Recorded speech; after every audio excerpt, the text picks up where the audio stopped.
Happy Friday, everyone. This is Christine Atkinson with Calm by Mortgage, and this is your weekend watch. So it's been kind of nice in the last couple of weeks. We have seen rates start to drift down, and our benchmark rate is now at around 6.625%, which is lovely. We had two major reports come in this week. The second reading of the fourth quarter of the GDP from 2024 came in line with expectations.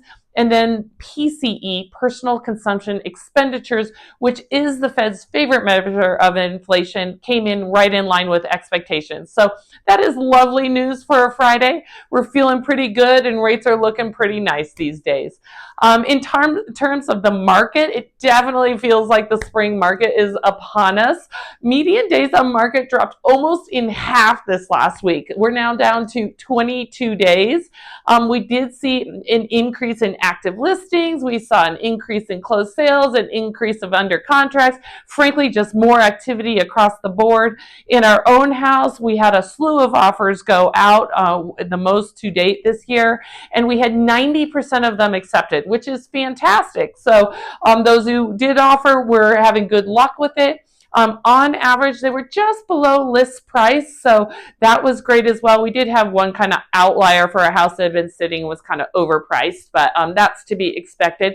So all in all, things are looking good in the housing market. Rates are kind of down, inventory is up, offers are being accepted. I would call it a really good time to jump in.